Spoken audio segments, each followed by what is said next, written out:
that disinformation is absolutely central to Soviet strategy for defeating what they call the main enemy, what the KGB calls the main enemy, that is the United States, without firing a shot.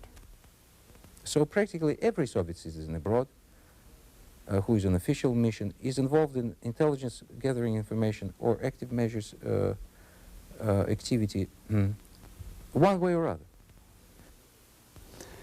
I have to admit that I'm an author of a number of forgeries, for example. The Czechoslovak intelligence service produced at the time a number of forgeries leaked, for example, to Egyptian government, proving that the American government was planning an assassination against the Egyptian president. Forgery, bribery, agents of influence, disinformation, and overall dirty tricks are all part of a broad range of Soviet activities called active measures. This program is about these Soviet active measures. We will hear from journalists like Newsweek's former chief correspondent Arnaud de Borchgrave and French author Jean-François Revel, and from former Soviet KGB officer Stanislav Levchenko and former Czechoslovakian intelligence officer Ladislav Bittman. We will also talk with the man at the United States State Department whose job it is to respond to these active measures.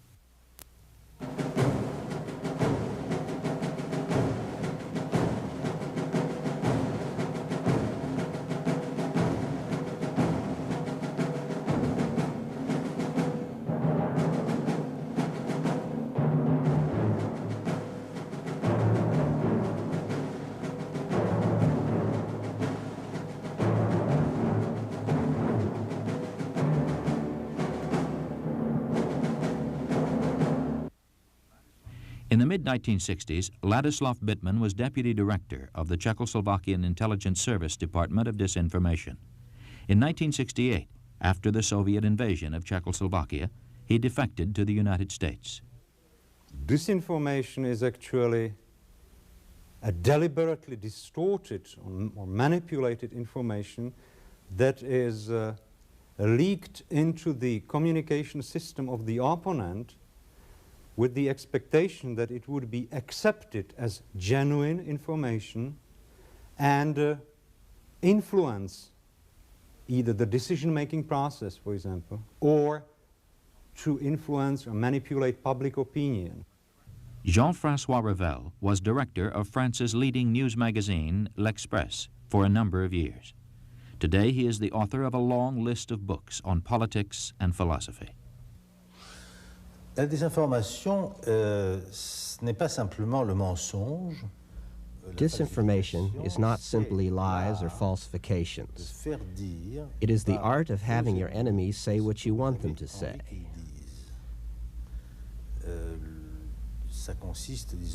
This consists in conditioning Western journalists by the USSR in such a way that in perfectly good faith, or sometimes for different reasons, even sometimes financial reasons, these journalists would write what the Soviet Union would like them to write. After which, TASS takes their text and says, you see, even the Western press is saying this. Active measures, and these go even further, consist in making up completely false documents which they try to have distributed as authentic Western documents.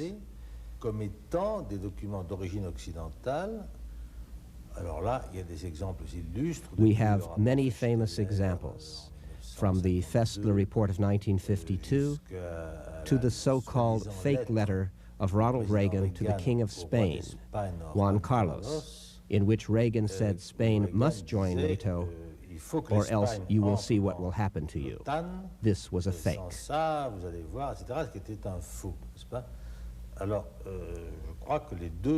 Both techniques have enormous importance in the strategy of mental destabilization of the West by the Soviet Union.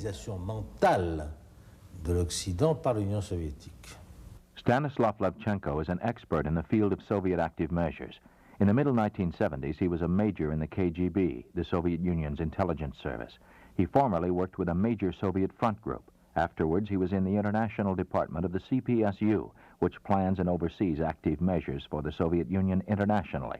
Finally, he was chief of the active measures section of the KGB's office in Tokyo, using as cover an assignment as a correspondent. In 1979, he defected to the United States. At any given moment, the Soviets are involved in active measures all over the world and practically in any country of the world. The number of operations which they are running can be counted only in thousands.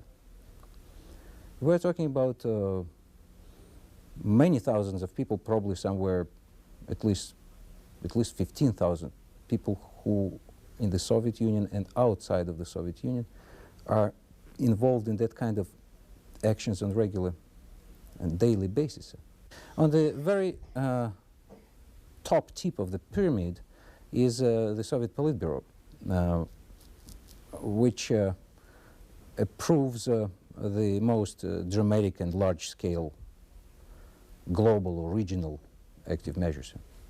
But daily business in this field is being run by the International Department of the Central Committee of the Communist Party of the Soviet Union.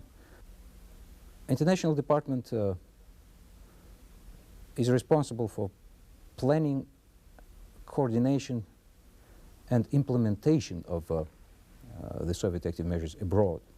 The main difference between overt and covert types of operations in this field is that when Soviets are running some clandestine active measures operation, like for instance planting some major story in the newspaper in France, West Germany, United States, elsewhere, Japan, elsewhere, that kind of article normally would be written by local, in many cases prominent journalist who will express as if his own or her own opinion. These kind of things normally won't be traceable back to the Soviet Union. About 40% of the 45% of the Soviet citizens stationed abroad are either full-time KGB officers or GRU military intelligence officers. Another 50% are cooperating either with KGB or GRU. So practically every Soviet citizen abroad who is on official mission is involved in intelligence gathering information or active measures activity one way or other. From 1964 until 1966, the Czechoslovak service was involved in a number of operations, mainly against the United States, undermining American foreign policy in Western Europe, in developing countries. And at the time, the Czechoslovak television was thinking about making a documentary about Black and Devil's Lakes in Czechoslovakia, the Czechoslovak West German borders.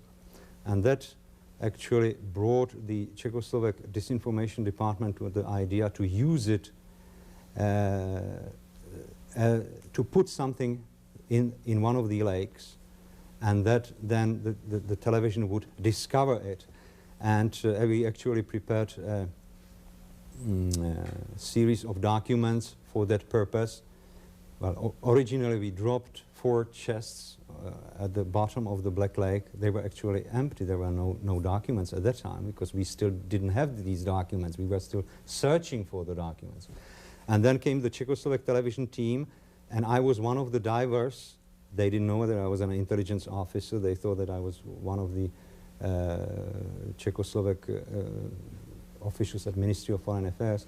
So I actually led the diving team to the area where these chests were placed on the bottom, and they were discovered.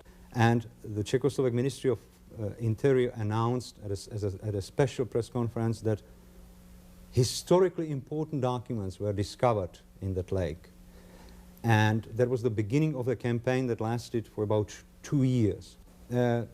the purpose was to revive the threat of Nazism and to point a finger at West Germany and say, look, they are still there, and West Germany is still a great potential danger for you. One of the major and most effective forms of disinformation is forgery. Letters, telegrams, memoranda are forged on a regular basis. Dr. Bittman explains. I would say that the major successes were in developing countries, where the governments didn't have the expertise to analyze properly these operations. And for example, sometimes in very cheap forgeries are accepted, anti-American forgeries, forgeries of American documents, are accepted in developing countries as a genuine proof of American conspiracy. For example, in some ways the most damaging story, one of these active measures of disinformation, and one almost uses the term interchangeably here, occurred in Ghana in the last day of March of '83, where the #2 man in the government, key advisor to President Rawlings, got up, held a press conference, and waved a document around and said, I have the proof. This document, a report of the West German embassy of a conversation with the American ambassador, Thomas Smith, in which he explained how and why the Americans were going to overthrow the Rawlings government. This led to a sharp deterioration in relations between the United States and Ghana. It took some time to work that out. Eventually, the Ghanaians accepted our and the West German explanations of why this was a fake document. Letters and telegrams are not the only forgeries. During this time, for example, the Czechoslovak and East German intelligence services started a worldwide campaign to undermine, to paralyze the operations of CIA. And at that time, the East Germans came with the initiative to publish a book called Who is Who in CIA. The information came from Czechoslovak and East German archives, and of course under the Soviet supervision. It is a classical example of a disinformation product. The book contains a number of names, supposedly CIA operatives. About 50% of the names of that book, in that book, are truly CIA agents, CIA operatives. And then there is a number of names of various American diplomats, public officials, judges, journalists, who never worked for the CIA. There's one case, a U.S. Army Field Manual, 3031B, which is goes back to the middle 70s and is supposed to be a manual on how to destabilize countries. This has appeared in about 20 different countries. I do remember that I myself, on many occasions, I actually had to keep white gloves in one of the drawers of my desk, because time and again, when a diplomatic pouch will arrive and secret packages will be brought into my office, almost each time there will be some forgery there, and like in spy movies, sometimes spy movies saying right things, you are not supposed to leave any traces that somebody was working on such documents. So sometimes for hours I had to read and to work on some forgery wearing gloves. Another example took place more recently in Italy. As you know, the Soviets and the Bulgarians have had terrible publicity because of their possible implication in the assassination of the Pope, the arrest of Antonov, the Bulgarian connection. Well, there appeared in Rome, in this magazine, Pace y Guerra, a story based on, this was July of '83, based on 2 telegrams supposedly written by the American Embassy in Rome to Department of State, to Washington, proposing how the U.S. could take advantage of the papal assassination to orchestrate the press in Europe in such a way that the Soviets and the Bulgarians would be criticized. Our embassy was asked for comment. Fortunately, they were on their toes, and they were able to knock this down as 2 fake telegrams and show the press why they were fake, and this effort didn't work. Now, in the case of the Rome telegrams, there were a number of mistakes that were made. Number one, they forgot to put cable number on it. And all American embassy telegrams have a number on it, as you know, or USIA telegram. That was the first mistake. Second mistake was in the addressee line in Washington. This was supposedly a suggestion from Embassy Rome to USIA in Washington. What the telegram said was USIS Washington. Well, no telegram would go out if it was a USIS telegram. You know, many mistakes civil servants, bureaucrats can make, but they get the name of their organization right. Forgery is only one type of active measure. Another is the Soviet front. Soviets also have more than 60 years of experience of running so-called Soviet fronts. By fronts, they understand organizations which claim to be public, independent organizations, but actually they are being run primarily by International Department of the Central Committee of the Communist Party of the Soviet Union. The most spectacular example is the World Peace Council, which has headquarters in Helsinki, and whatever World Peace Council does, each step of leadership of World Peace Council is approved or disapproved directly by Moscow. For example, here in the United States, you remember June of 1982, we had the largest demonstration since the Vietnam War up in New York on the nuclear issue. Well, in the steering committee that organized that demonstration, there were 28 members of that. Of that 28, 5 were members of the Communist Party or members of the U.S. affiliate of the World Peace Council. The 5 were able to convince the other 23. The real problem is with NATO missiles, and the focus is not on the Eastern missiles. And so this was a further reinforcement for them of the line that they have been trying to push very, very hard. Another type of active measure is the agent of influence. Mr. Levchenko has first-hand knowledge of this activity. They use practically any kind of and any type of actions to try to get people's cooperation, but normally they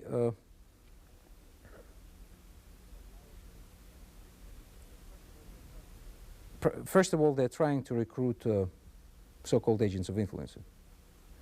Without agents of influence, Soviets will never be able to implement any active measures at all. The most recent classic example came in West Germany, where the special assistant to Willy Brandt turned out to be an East German spy. In many cases, agent of influence is not used for collection of intelligence, but he is supposed to be able to influence public opinion or business circles or government circles or public organization in his country, one way or other. For instance, in Japan, the most important Soviet agent of influence was basically recruited because of his ego problems. By the time Soviets approached him, he already at least one time was member of Japanese government. He started to publish monthly bulletin, and he started to exchange the delegations between the Japanese parliament and the parliamentarians and Soviet parliamentarians. That's exactly also what Soviets wanted, and Soviets were using him to plant all kinds of disinformation. One technique of active measures that often remains undetected is the use of rumors. For example, at the time of the tragedy in the mosque in Mecca, the Holy Mosque in Mecca, In 1979, when it was attacked, Soviet diplomats throughout the Middle East were spreading the story that the United States CIA was behind it. Indeed, at the time, there was a test match, a cricket match between India and Pakistan taking place. And one of the broadcasters on that cricket match, test match, which is listened to all over India and Pakistan, sort of like the American World Series or a football championship, mentioned on the radio this report, that he had heard a report that the United States was behind the attack of the mosque in Mecca. And as you know, that the next day, the United States Embassy in Islamabad was attacked and burned.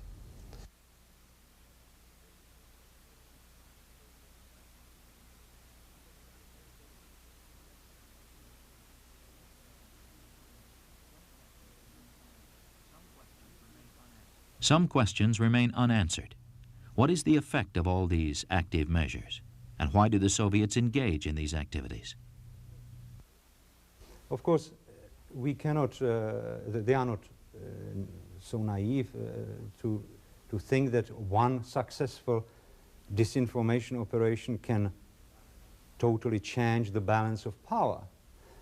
But they believe that these operations have cumulative effect. One way of looking at the impact of these activities, and they've gone on for many, many years, since the 1950s, so that you're speaking of 30 or so years of such activities, is to think of drops of water falling on a stone. 5 minutes, 10 minutes, 15 minutes, 1 hour, 1 day, nothing happens. But 5 years, 10 years, 15 years, you've worn a hole in the stone. You know, it's very hard for journalists to accept that this has been going on, because otherwise they have to admit almost in the same breath that they've been ripping off their readers and viewers and listeners. It's very hard to do. It's very important to educate people about these techniques. And I would say particularly people who are involved in international relations, international communication, in reporting foreign affairs, to make them aware of the basic elementary techniques of disinformation and active measures, so that they develop certain protective devices, so it makes it more difficult for the Soviets to misuse these people, because in many cases the messengers even don't know that they are misused. If the democracies don't regain their self-confidence, I am very pessimistic, because the Soviet Union is extremely skilled in its propaganda techniques. So I think that the reality of our future lies in what I would call the reconquest of the truth.